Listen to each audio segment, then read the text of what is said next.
Still be my vision, still be my vision, O ruler of the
Good morning. How's everybody?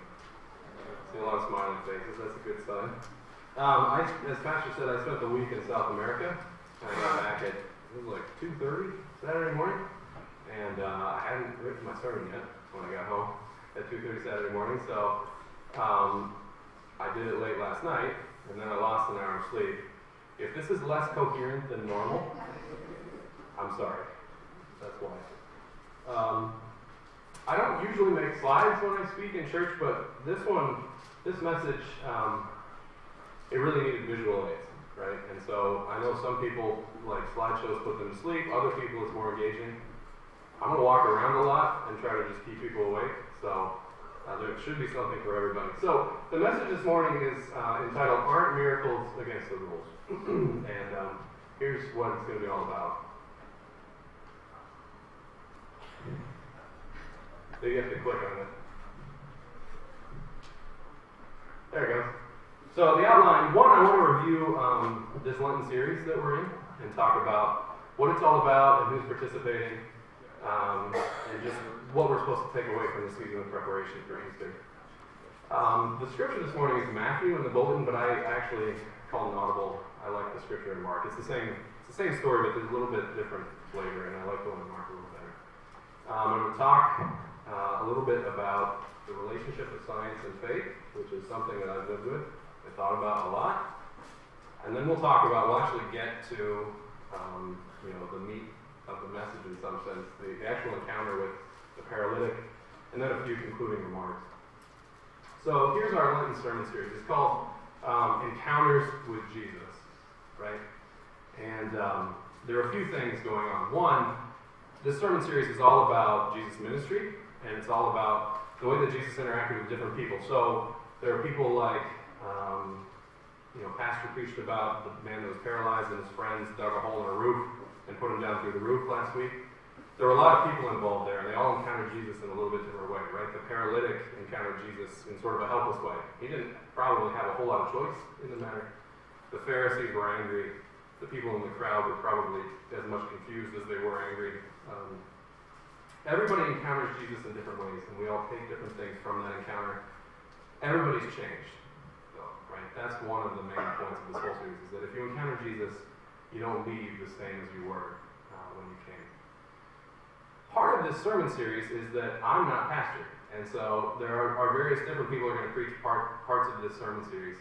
Pastor has installed what he calls a teaching team, which is very Baptist in some sense, right? We believe in the priesthood of all believers, and so that's sort of living out that part of our theology.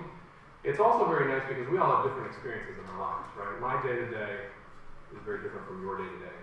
You've experienced life in a different way than I have. The teaching team, Pastor, Nancy, Don Poole, George, and myself, a lot of different experiences in that room, right? A lot of different viewpoints on the world, a lot of different ways of thinking about things, and I think it's good for us as a congregation to just experience each other's journey with Jesus, right? And that's what this is all about. So we're going to talk today about one encounter with Jesus through the lens of my experiences in this world. Now, it says Dr. Christopher Wells in the bulletin, if you have a heart attack, don't come to me, I can't help you. I have a PhD in physics. That's where that doctor comes from.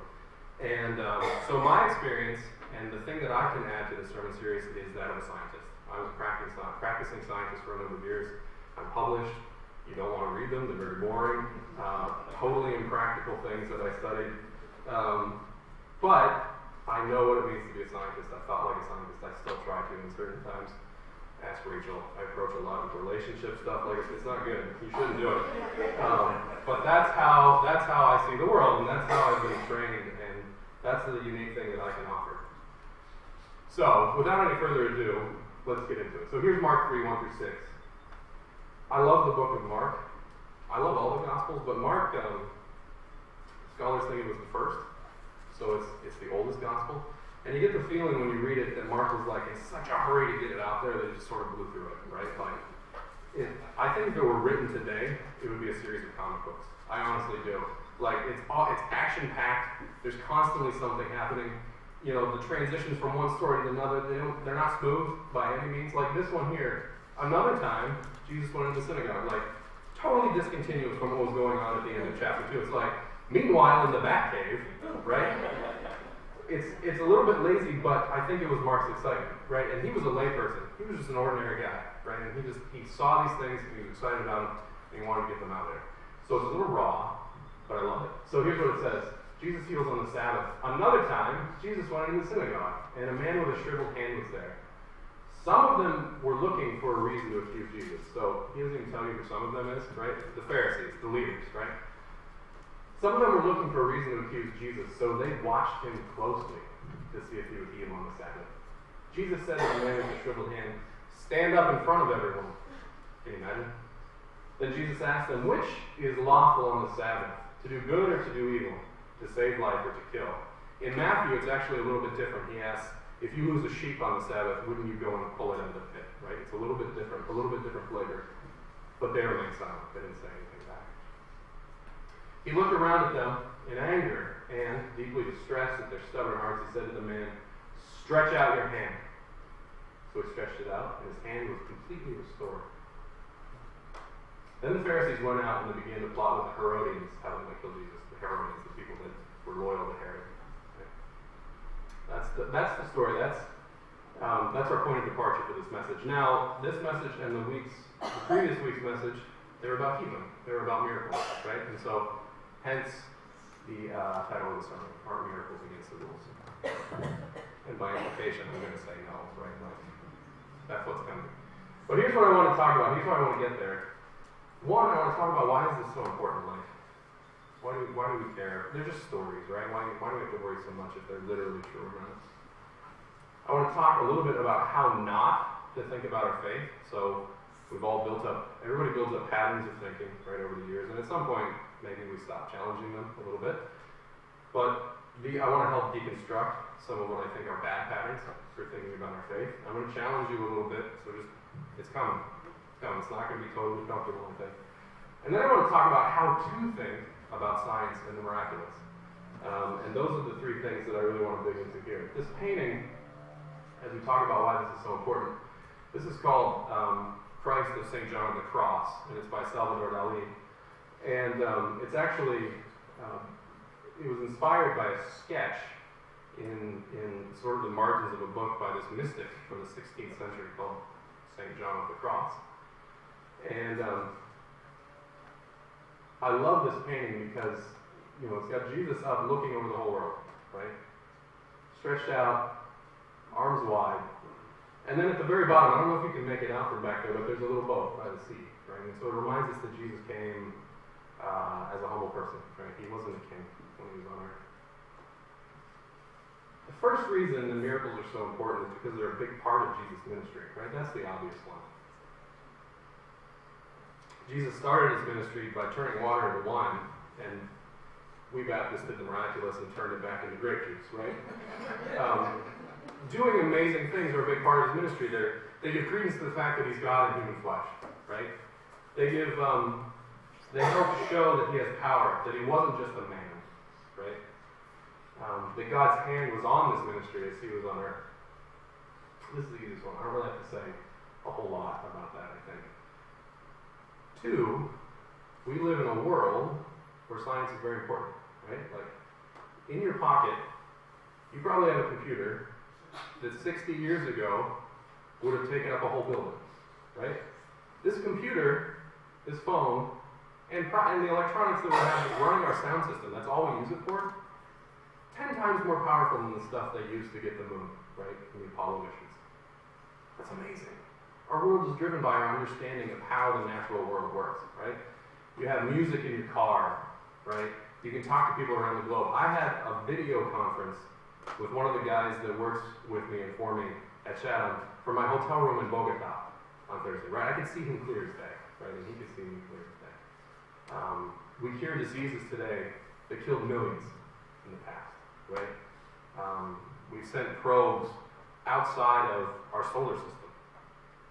Science drives a lot of the way that our world works, and it drives a lot of the thinking about the way the world works. And so because we've been so successful in understanding the world, we've given up on a lot, right? We don't need God because we understand how things work. We have a good description of how the universe runs, so we don't need a God to help us. That's a pattern of thinking, by the way, which is a bad one. It's called the God of the gaps. That God is just, he's the magician that comes in and solves problems when we don't understand how they work. What's the problem with that? We learn more, God gets smaller, right? As we learn more, those gaps get smaller and God has less of a place.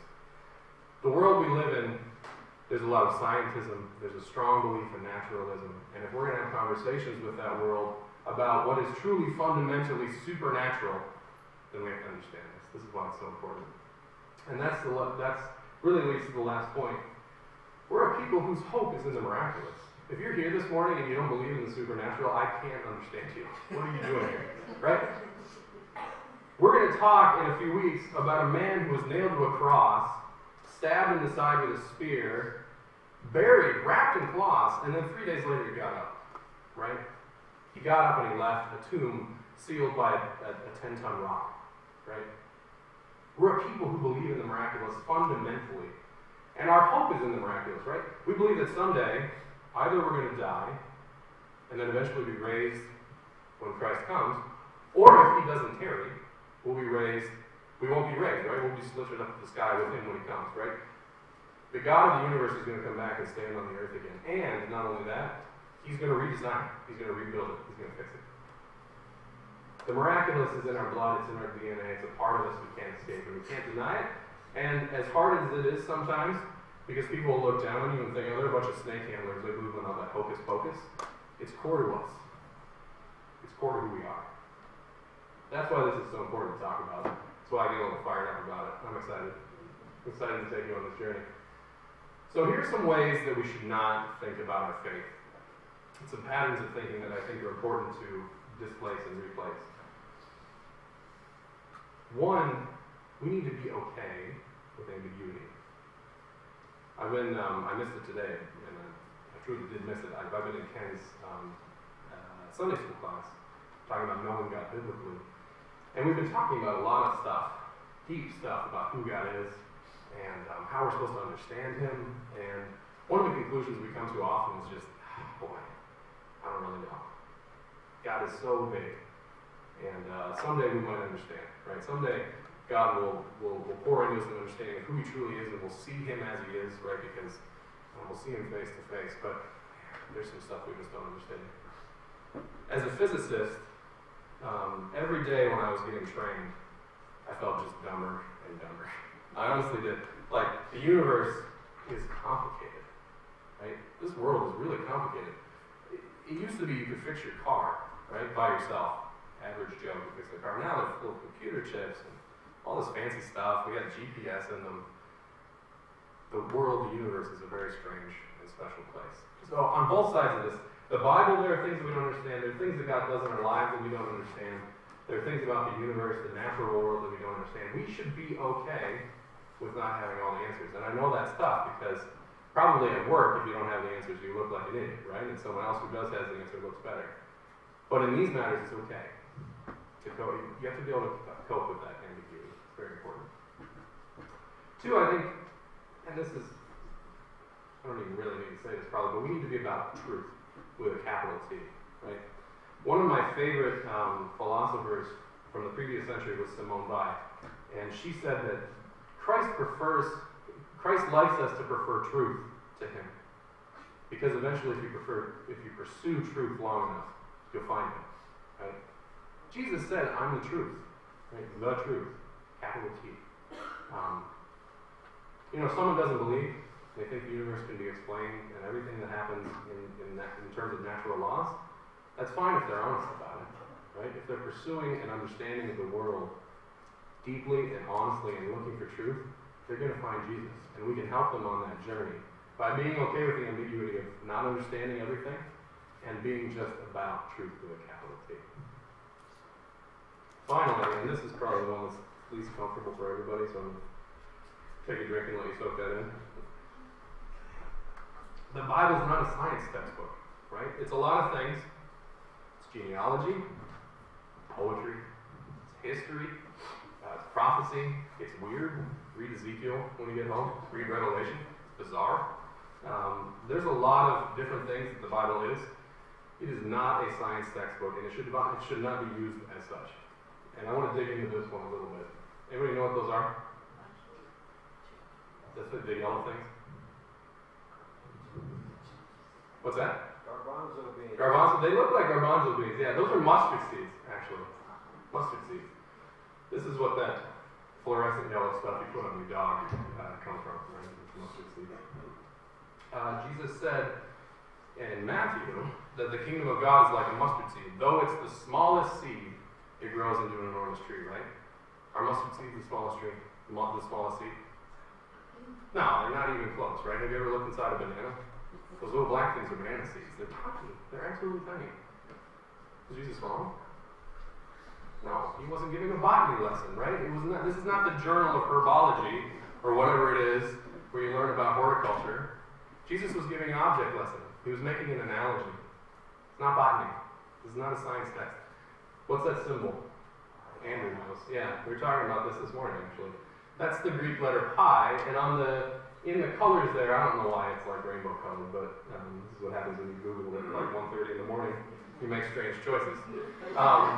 This is the decimal expansion of this number. It's a very special number. The decimal expansion goes on forever. It starts at 3.14159, right? Think back to, I don't know, what is it, like 6th grade? You started learning about this stuff? If you take a circle and you measure the length around the outside, and you divide it by the diameter, you get this number for every single circle. It's just how geometry works. You don't have a choice. It's not totally true, but that's not what this is about. If you read in Kings, the book of, I think it's 1 Kings, God tells the people how to build the various objects that go into the temple, and one of them is circular. And he says the outer circumference should be 30 cubits, which is roughly like this distance, so big. And I think he says the distance from the center of the edge should be 5, right? And the ratio between those is supposed to be twice pi. You actually get 6, right? So if you use Kings as a math book, pi is 3. It's exactly 3, right? God wasn't giving a geometry lesson. That's not what that was about. And, for their rough architecture and the fact that not everyone measures the same cubit, 3 works, right? It works. Just like people know that mustard seeds are small, and so they get the contrast between the kingdom of God starts small and grows into a mighty thing, right? But it's not a science textbook. It's not a math textbook. Okay. Sorry for this. These are Einstein's equations. Einstein had lots of equations. These are the ones that actually got his name attached to them. And all of these symbols, what they mean is that if you put stuff in the universe, then the space and the time that we move around in will respond in kind. So if you put lots of stuff, the universe will get really curvy. If you put a little bit of stuff, the universe will be very flat.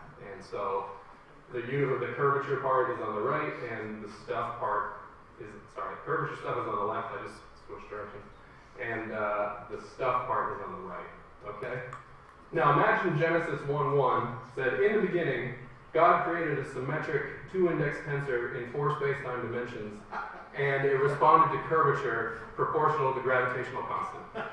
Imagine Genesis 1 said that. Would you finish the book?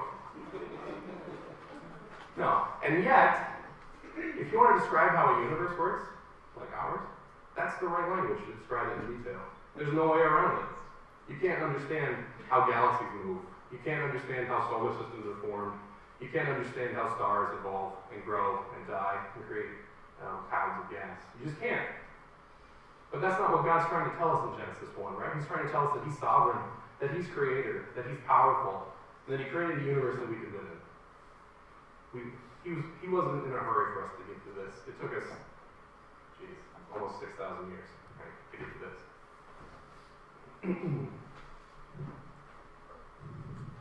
Probably the first and last time Einstein's equations will be on that screen. Just going to relish it a little bit. Alright, so those are ways to not think about our faith, right? Be okay with ambiguity. Be about truth with a capital T. The Bible is not a science textbook. So now let's talk about science. That big thing there is the Atlas detector. It's at an experiment called the Large Hadron Collider in Switzerland. I don't know if you can see it, but way down at the bottom here, That's like an ordinary step ladder, right? Ordinary step ladder. This thing is the size of a cathedral. And it's meant to measure particles which are billions and billions of a centimeter, right? It's meant to capture their energy after they collide against other particles. Largest experiment ever built by humans cost $10 billion. 100 nations came together to do it, right? We're really good at science. We've gotten really good at it. Here's how to think about it, I think. Here's what science is. It's the study of the physical universe. And I don't just mean physics. It's biology, it's chemistry, to a lesser extent, maybe economics and psychology and sociology. It's the study of the natural world. It's the study of the things we can see, the study of the things we can touch, the study of the things we can probe with gigantic particle colliders, right? It's the study of all the stuff. It has limits. What are they? The physical universe. That's what science is about. That's what it studies. Questions about why is there a universe when there could not be a universe, not science. You can't answer it with science because it's about things outside of the universe. You see articles in the paper about how there might be infinite, multiple universes and how there might be all these, hidden dimensions. A lot of that stuff you can't test. You can't actually go and look and see if it's true. Not science. Those things are not scientific. There's an assumption when you do science, which is when you're in the lab, when you've got your beakers and you've got all your chemicals and things are bubbling and you've got machines beeping and blooping. There's an assumption that the miraculous can't happen. Because if it could, in your laboratory, then you can't do science. You're trying to find the rules, the way things always work. And if you got miracles happening left and right, no rules, right? It's chaos. You can't discover the rules. That's an assumption that goes in. Ernst Rutherford was really the father of nuclear physics. He discovered that when you got an atom, it's not just a bunch of goo. There's a hard center called the nucleus. He discovered the hard center of the nucleus.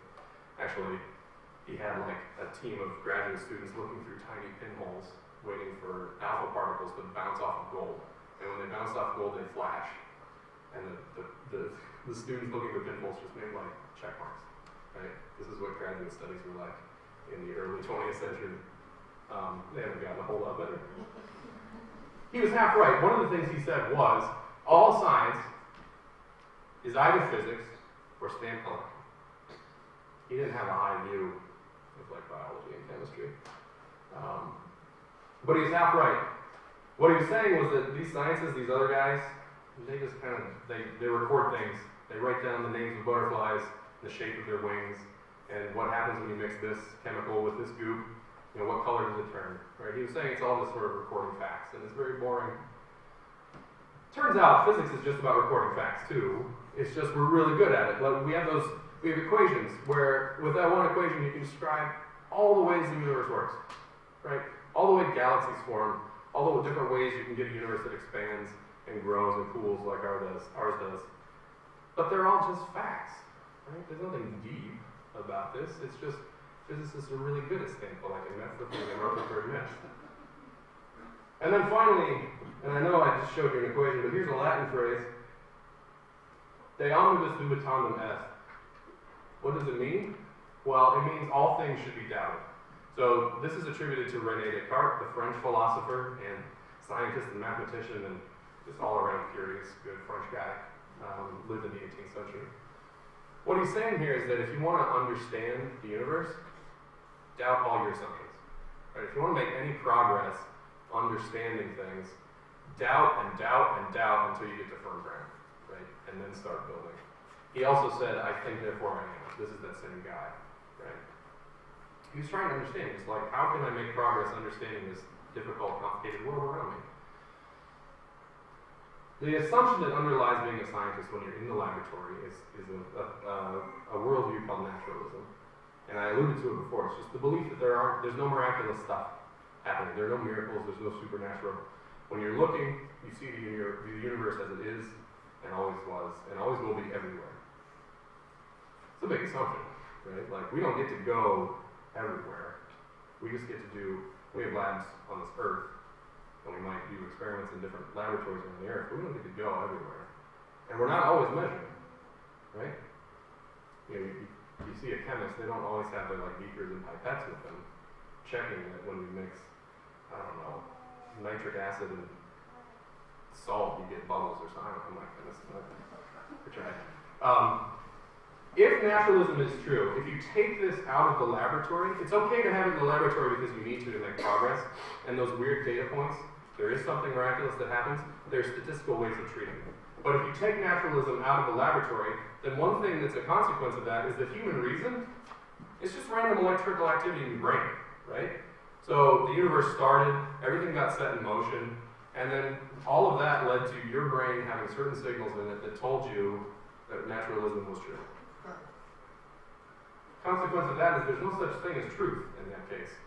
You might think something's true, but that's only because the random electrical activity in your brain told you it was true. Not because it's fundamentally true. You can't even tell the difference. You're just a brain. There's a bunch of fat and water and charges in it. There's no such thing as truth if naturalism is true, which means there's no way of knowing if naturalism is true. So if naturalism is true, you can't tell, right? Which means if naturalism is true and you take it out of the laboratory and you live your life that way, that's a faith system, right? You're believing something. You're believing that the universe is all there is. You haven't proved it because you're a good scientist. You assumed it the whole time. It's not fair. You're cheating. It's circular logic. This book, Miracles, C.S. Lewis was a humble guy. He calls it preliminary study. One of the most foundational, important works, making an apology for faith in this world.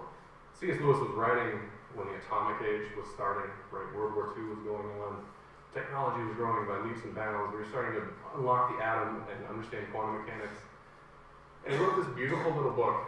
And this is on my list of books for Christians who have brains. And that's all of you. So if you haven't read it, read it. I'd love to have a book study someday and talk about this. It's very approachable. Lewis was a brilliant author, but he wasn't wordy for the sake of being wordy, and he's just a very clear thinker. It's a great book, and a lot of this thinking comes from that. Truly foundational for understanding how to be a Christian in a world where science drives so much of the way we think about our world. So, if you've made it this far, you're still awake, congratulations. Let's talk about the Gospel of Mark. This man with a paralyzed hand, who is he? I don't know. You don't know yet. No idea. They don't even tell us, like, how old he is. They don't tell us what he was. I mean, presumably he was at the synagogue because he was there to worship and learn, but I don't know. Maybe he was just there to beg. We don't know anything about this guy, and then we don't really find out what happens to him afterwards. I assume there were things that he had been wanting to do with his hand, feeding himself, like working in the field. I don't know. There was stuff he probably wanted to do. He probably left and said, hey, shook hands with a lot of people, right? He was probably really excited. We don't learn much about this guy. He's just sort of part of the story. Jesus asked, which is lawful on the Sabbath? To give life or to kill? In Mark, and in Matthew he says, wouldn't you save the sheep on the Sabbath if it fell in the pit?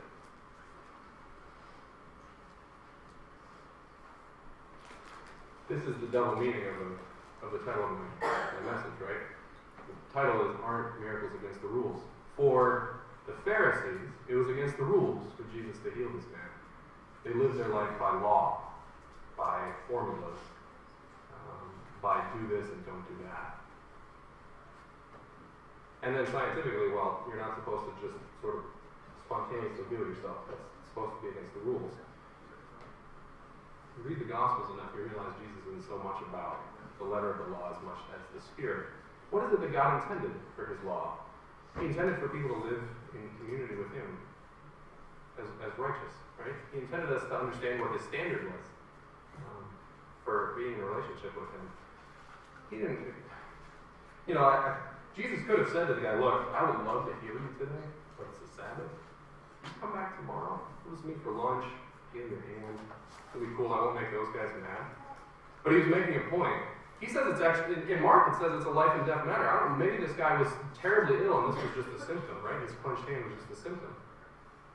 Jesus said, when you've got the opportunity to serve God, to love people, and to show them that you care for them, do it. Don't worry if it's the Sabbath, or where you are, or what you're doing. Serve me. Take life wherever you go. Lift people up. That's what Jesus was about. Not, I'm here and it's Sunday, probably Saturday for them. I can't even, I'm sorry. I'd love to, but the book says I can't. That's not what Jesus was about, and that's not what we're supposed to be about either. So what was this healing about? The one last week, right, where the buddies lowered our guy through the ceiling and ruined someone's house and Jesus healed him. Jesus said that because of their faith and because of his faith, he was healed, right? This guy was just standing there. He was minding his own business, probably just trying to be out of the way, waiting to get a few alms or something as people left. And Jesus says, hey, you, stand up, right? This healing wasn't really that much about this man. He was there, and he was used by God, and he was blessed by God, because God loves us, and he promises good things for us. But this healing was about Jesus showing his power, and about Jesus challenging a misunderstanding of who he was and who God was. God does things in our lives, sometimes specifically for us, and to bless us, and to give us his grace, to show us his grace and his mercy. Sometimes he just does things because he wants to show the world through us that he's powerful, and that he's glorious, and that he deserves our honor and our praise, right? Sometimes we're just a part of the story. Sometimes we're the story, but sometimes we're just a part of it. This man, whoever he was just a part of the story.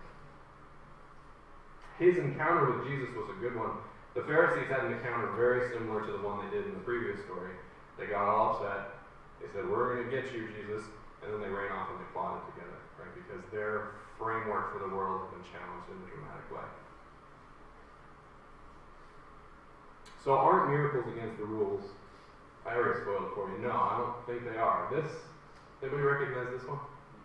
This is the fresco on the ceiling of the Sistine Chapel, painted by Michelangelo. It's called The Creation of Adam.